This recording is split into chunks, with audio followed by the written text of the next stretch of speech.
Hello, and welcome again, or for the first time, to Explore Your Roots.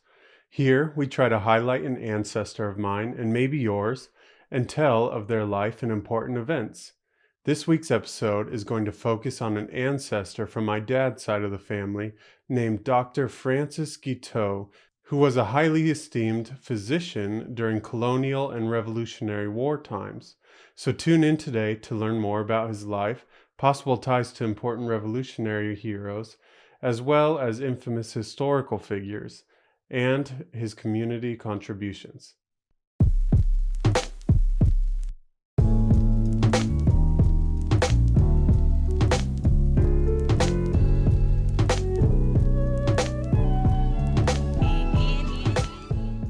Okay, so the research behind this episode was fun and interesting because there were a couple of family legends surrounding his life, as well as some really cool documentation that mentions him and his family. That I saw, not much is connected to his persons on genealogy websites such as FamilySearch, but some documentation was available that helped me in my search through other historical documents and books. So it was really fun investigating and putting everything together in chronological order so that we can get a better picture of his life. So to begin, Francis Guiteau is my fifth great-grandfather.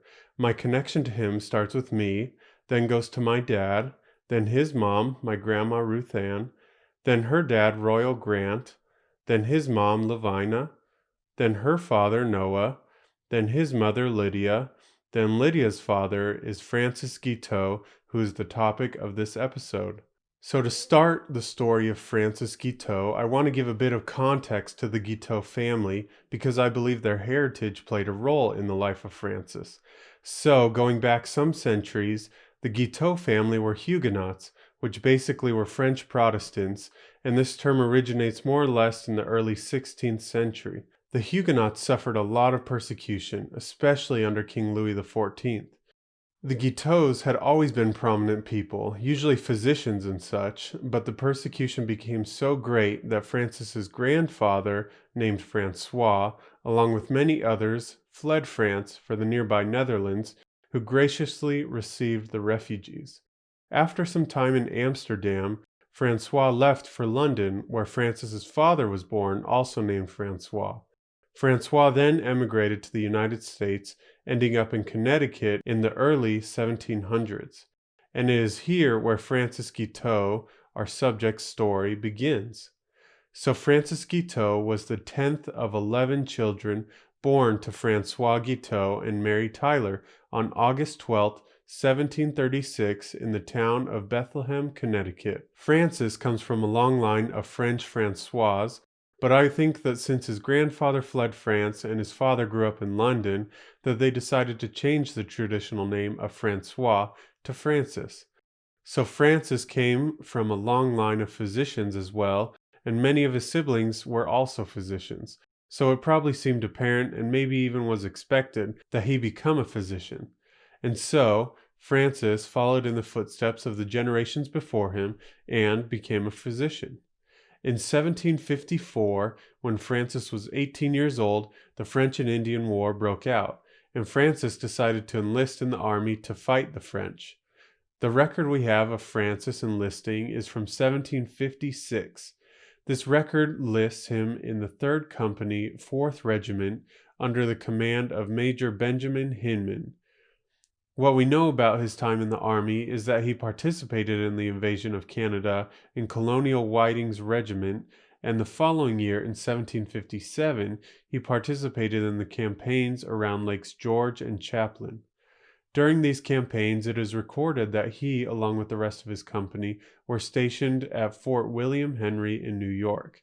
It is unclear how long Francis served during the war, but it can be assumed that after his time serving in New York, he headed back to his home in Connecticut.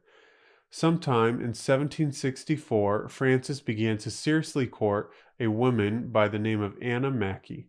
She was from the neighboring town of Middletown, Connecticut, and on January 10th, 1765, they married in Middletown, Connecticut. Shortly after their marriage, the newlywed couple picked up everything and moved to Lanesborough, Massachusetts. Upon moving to Lanesborough, Francis became involved in his community. In July of 1765, the town of Lanesborough held their first town meeting, and Francis was one of 3 men chosen to be selectman and assessor. Now, being a selectman in Massachusetts during this time meant that Francis was essentially on the executive board of the town. These selectmen were charged with public safety of the town, such as civil defenses, police, and other inspections, as well as appointed other officers to other positions and departments. And being an assessor meant that Francis was supposed to appraise and estimate the town's population in order to determine tax rates and other needed benefits. In short, Francis wasted no time when he arrived in Lanesborough and got right to work helping out and serving. Francis and Anna were happy in Lanesborough and had 5 children. In 1765, the same year they were married, their first child, Francis, was born. 2 years later, in 1767, Anna was born. Then in 1769, Calvin was born. Next, in 1771, Sarah was born. And then in 1778, their last child, Luther, was born. Sometime, likely around 1769 in Lanesborough, we have a record that states that Francis Guiteau played some role in helping establish the First Baptist Church in Lanesborough and the Second Baptist Church in Cheshire, Massachusetts. By 1774, the atmosphere in the United States was one of revolution, as people were growing tired of the overbearing British.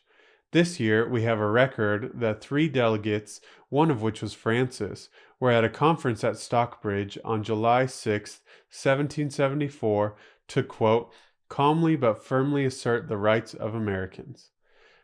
At the state convention, they put forth resolutions to abstain from tea and other taxed goods, that they willingly boycotted the tax burdens brought down from the British.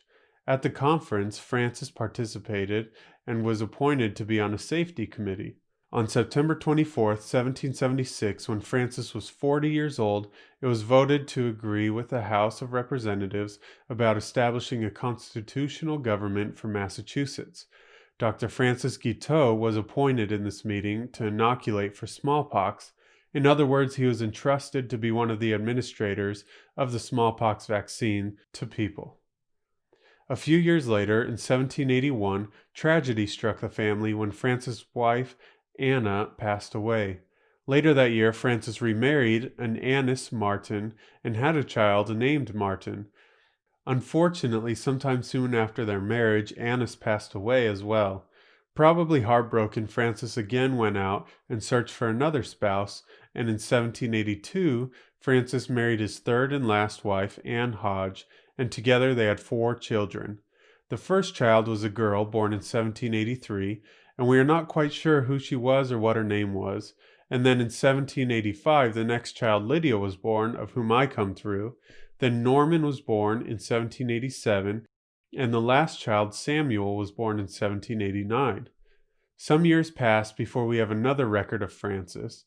So in 1804, we have a cool event recorded surrounding Francis, and it is one that I think tells most about his personality and character. So in 1804, Francis and presumably his family were attending a local church presided by an Elder Leland. It is written that Elder Leland was very willing to preach, pray, and baptize among the people and his congregation, but ultimately refused to break bread and administer the sacrament to the people, thinking he was above them. Okay, so now I'm going to read straight from the record because I think the wording is very neat and telling. So it says, Dr. Francis Guiteau, an eminent physician of New Framingham, who belonged to the church, acted upon this principle to show its fallacy. He argued that if such a course was followed, it would bring all churches to grief, but if it was right for Elder Leland, it was right for Dr. Guiteau. Perhaps it is not necessary to say that Dr. Guiteau was excommunicated while Elder Leland was sustained. So Francis, using his reason and wisdom, saw a bit of hypocrisy and called it out. Sometime after this event, Francis's eldest child and son, also named Francis, moved to Whitesboro, New York, and Francis and his family soon followed. Francis lived out the rest of his life there in Whitesboro, and on July 21st, 1814, Francis died just before his 78th birthday.